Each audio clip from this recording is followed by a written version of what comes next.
Okay, thank you. Do I just say next slide to you? Yep, just say next when you want it. Okay, next, please. So I just want to mention the epidemiology of the HIV epidemic in women. I don't think women and men are the same.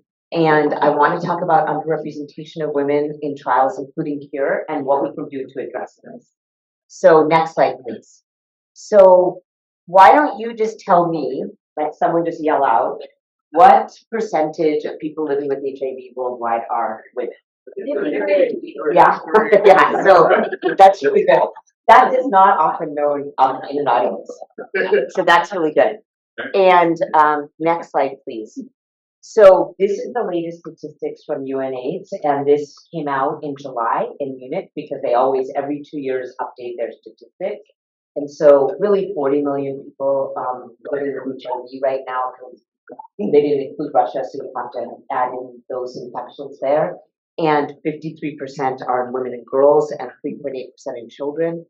And really, we have to remember when people try to stop like prevention, for example, every 3 minutes, next slide, an adolescent girl or young woman is diagnosed with HIV worldwide. So we've been here now for 3 hours, like every 3 minutes, there's been a younger girl who's diagnosed with HIV.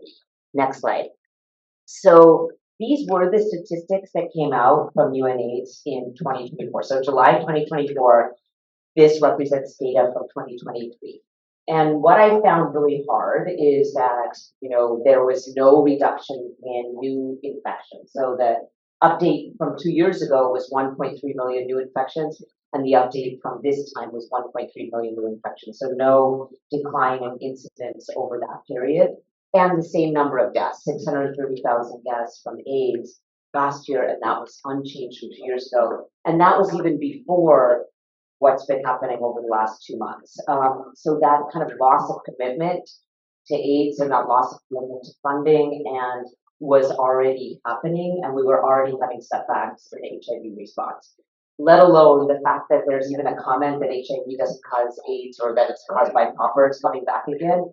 It's like staggering to be in 2021, but these are coming up again. So right now, there's been 88.4 million people who have lived with HIV in this planet since the last 40 years. So we were already there. Now we have to fight even harder. So next slide. So in this country, in terms of women, it's been basically still, the CDC hasn't been able to do some stuff over the last 2 months, but we're kind of still at that 25%. 25% of people living with HIV in this country are women, and 75% are men, and that hasn't changed much, that kind of proportion. If we think that we are getting everyone tested who needs to be tested. Next slide. So next slide, please, Michael, sorry, thanks. So, and then in this country, this is the current map of poverty, but I think this map is going to get worse.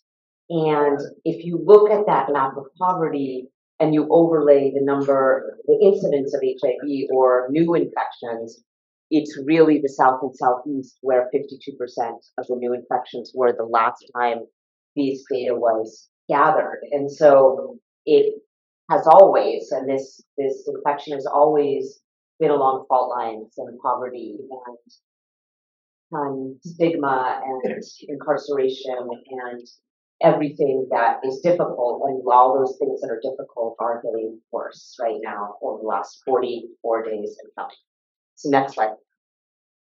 So women are different than men, and one way to convince you of that is the defibrillating vaginal ring will only work in a cisgender female because you can't put it anywhere else. So there are different modalities, obviously, for prevention.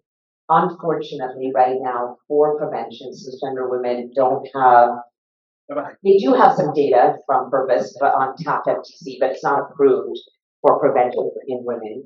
And also intermittent PrEP is not approved for women. So that kind of 2-1-1 with TDF FTC is not approved for cisgender women.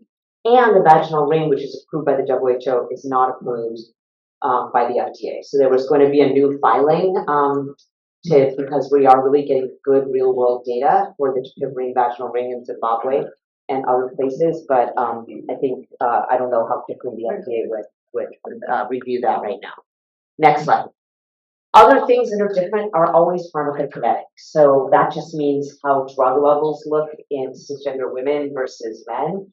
And drug levels have always, just in general, if you want to be very generalizing about it, are generally higher in women than men of antiretrovirals. And there's no exception with cabotegravir, which is the long-acting, not just for treatment, but for prevention, long-acting integrase inhibitor. The levels have always been higher or they last longer. And those drug level differences, which can translate to having more side effects on medication, have never really been taken into account in dosing or in how we put out medications. Next slide. And then there are other differences, and we're going to get into some of the other differences around the immune system. One thing I want to mention about purpose, because this is a big deal, is this is, of course, the trials that looked at lenacapavir once every 26 weeks, every 6 months for cisgender women in the Purpose 1 study, and then in men and gender diverse individuals in Purpose 2. And it looks good. I mean, it's looking extremely effective, but I do want to give a caveat about that. So next slide. With Purpose 1, let's just remember that when we hear statements like 100% efficacy, you always have to say a clause after that. How long have the individuals in Purpose 1 been studied? The median was 52 weeks. What that means, a median number means half the people got more than 2 doses and half the people got 1 dose. So we don't know, over a longer period of follow-up, and unfortunately we don't have more data here at CROI about the longer period of follow-up that we need on Purpose 1. So never accept a statement 100% efficacy without hearing how long the follow-up has been. On the other hand, really, really looked good, at least in that short duration. And then Purpose 2, next slide, please. Purpose 2 was, of course, the study in MSM, transgender women and gender diverse individuals.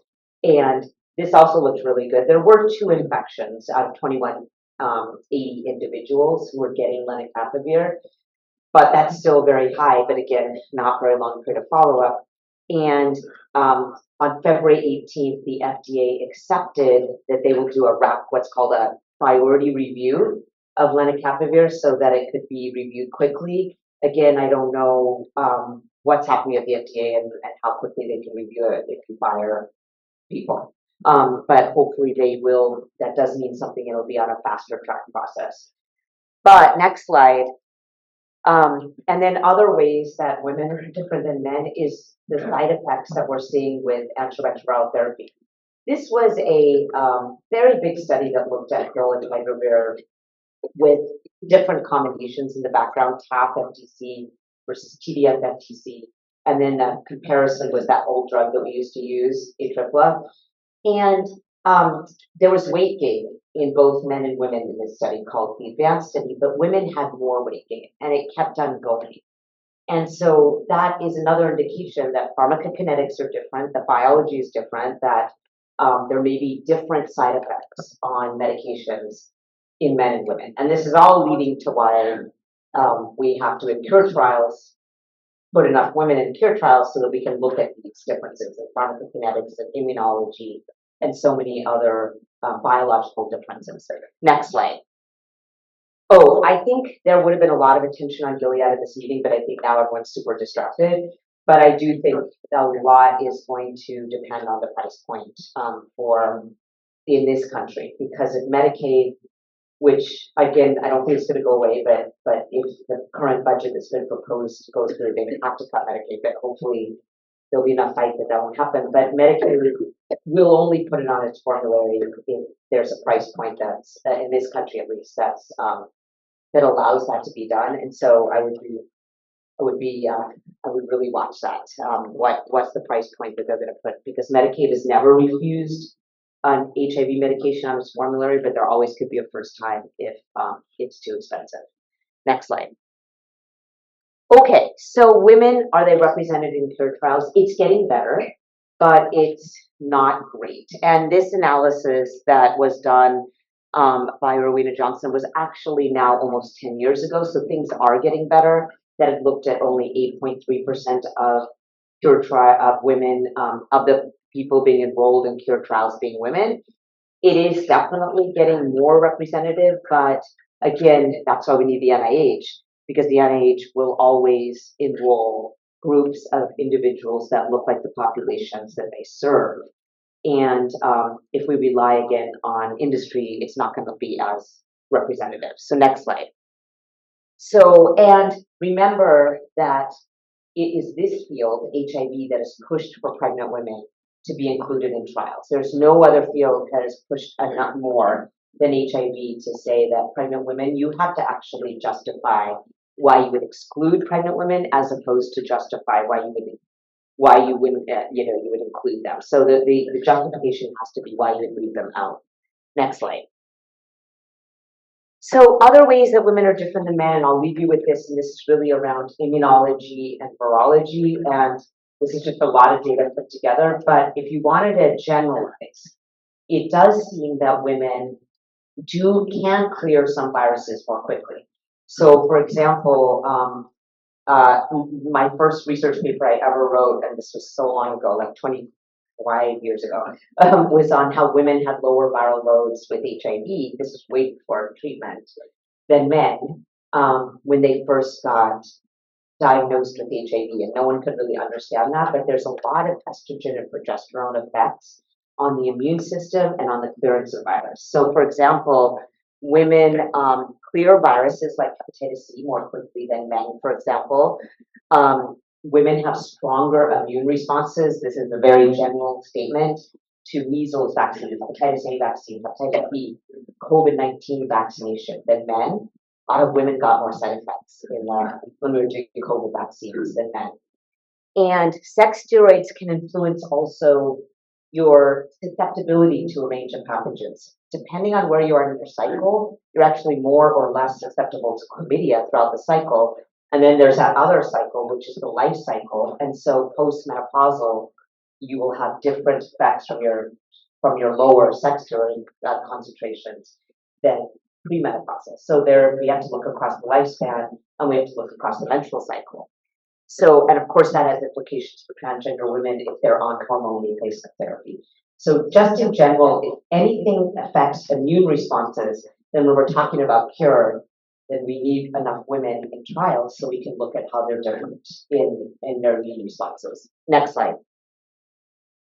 And this is a slide from Steve Deeks. It is really interesting to me that the 7 people who have achieved long-term remission, there's only one that has a female form. So it's just kind of emblematic, right? Like that we need more women even in these like miraculous cures that have been achieved. Because if women have better immune responses and they can sort of naturally clear virus more, it may be even easier to cure them with some of these strategies. And then finally, next slide is, and then next slide again. This is from Steve Deeks, but I really like this slide, and maybe Michael, you showed this before, sorry. But I mean, we don't want to stop working on cure. It's really, really important because especially right now with funding and HIV access to antiretrovirals, this was of course written before what's happening with USAID and PEPFAR, but we don't have everyone on ART. The rate of virologic suppression among those who are living with HIV worldwide is 72% right now, as of the latest UNA statistics. So that's 28% of people who haven't achieved that, what we need, which is virologic suppression just for your own health and passing it on. So there's reasons to think that the research that's being funded at the NIH for cure is tremendously important. Next slide. So these are times, and I really don't really it's not the purpose of this talk to go over what's happening with USAID and PEPFAR, and we're all going to talk about that on Monday night and the NIH, but this was just in the New York Times this morning, and this degree of terms that are being disappeared, as my brother pointed out to me, you can't say sex worker or prostitute He said the only word left is whore. Like literally, like there, you can't even say sex worker. Like that's the kind of words that are being disappeared. Women is on this list. And it's only on this list, I think, from the National Science Foundation, so that you can check for transgender women. But somehow women is on this list. And I just wanted to point that out to you. Like more than half the population is on a list that's being disappeared, and I don't even know what to say about this. Next slide. So HIV is still a major worldwide epidemic. It has been even before January 20th of this year, and it was already losing support. There were already setbacks. There was already a rise in stigma in transgender rights, in anti-LGBT sensitivity. We already were experiencing that even before the last 44 days, and in the last 44 days, it's been a maelstrom. So it is time for us to fight, and we need a cure. And women are different than men, and women have to be represented in trials. And we are going to do this because we did it before, and we've always done this. And we will do this, and we will change this time. I really do. Yeah.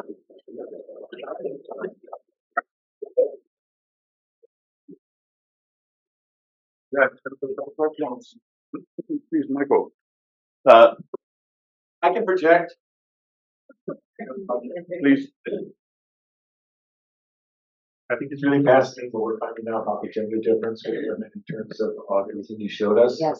And in our cab recently, we were talking about this with Tom Campbell, ironically. And there's apparently this theory that it's because of the two X chromosomes.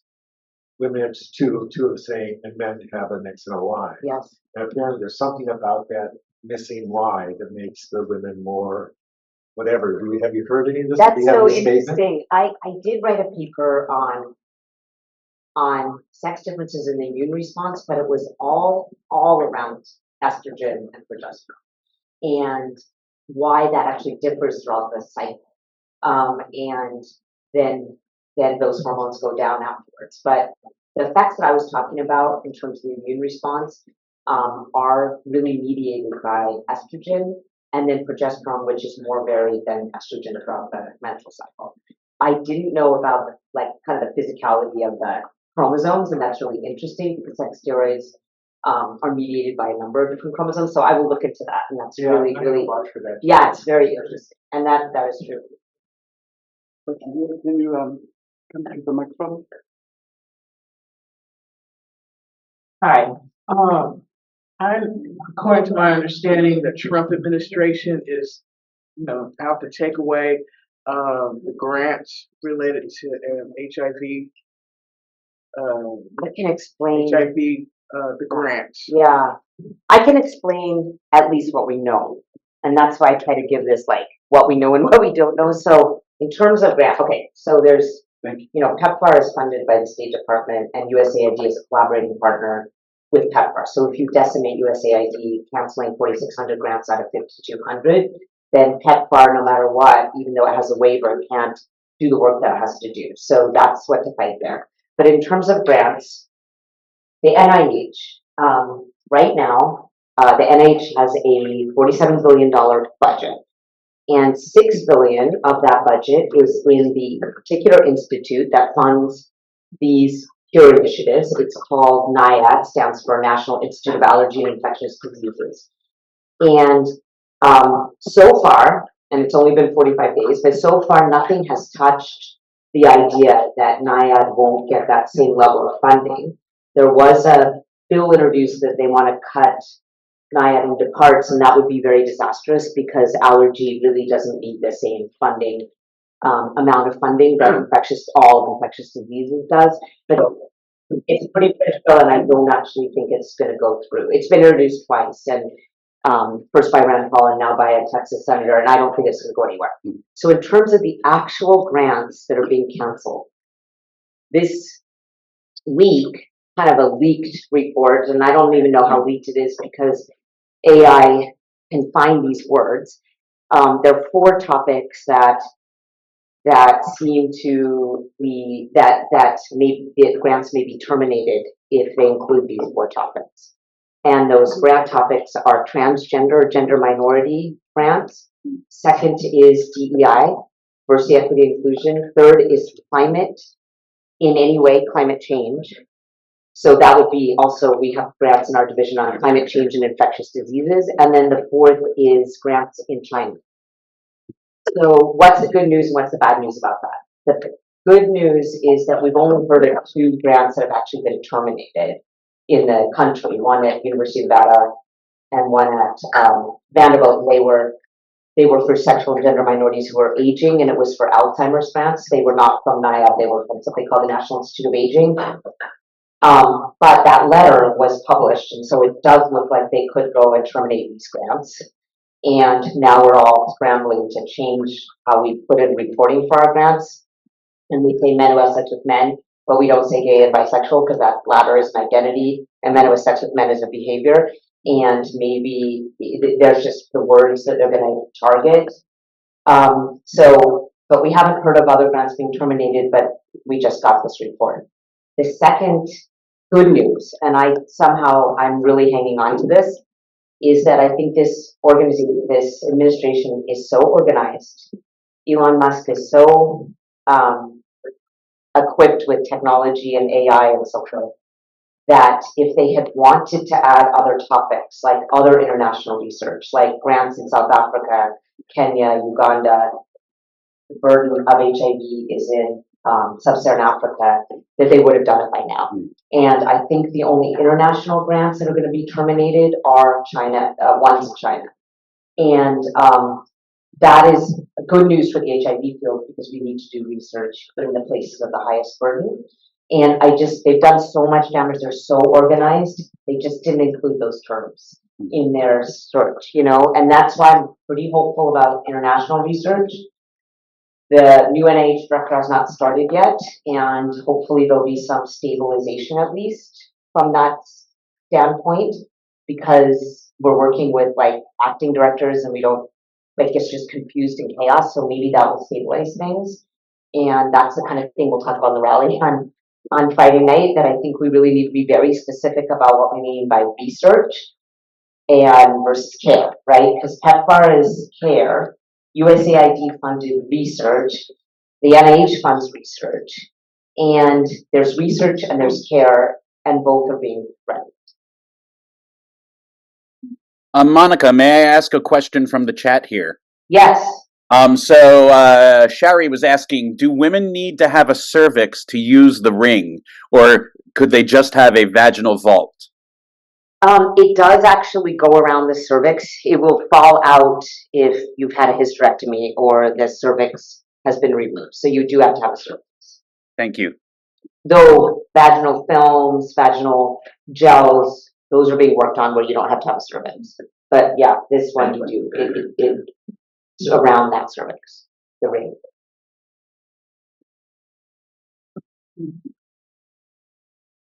My question is on the recruitment of women, and certainly women should participate in trials, and might work we can do that. There is clinicaltrials.gov, which of course you're aware of, but most of the guys I know that participate in clinical research, they're gay men, not surprisingly. And much of their, they can find out about the studies through word of mouth, or community newspapers, of course, for that demographic, and not even from the health providers.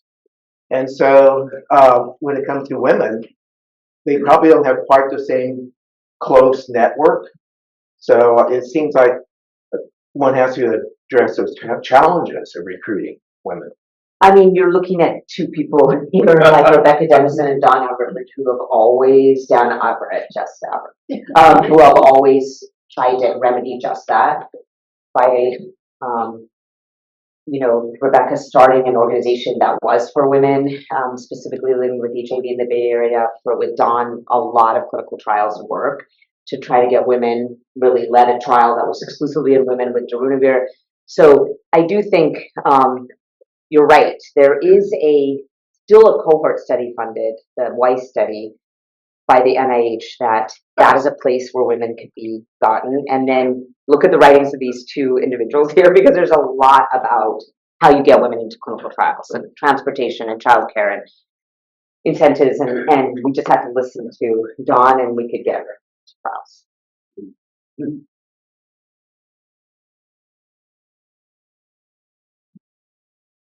Thank you for your presentation, first of all. You mentioned that the pathogen susceptibility ranged for different types of different parts of the life and menstrual cycle, and that there were implications for trans women. Are there also implications for women who are on hormonal birth control?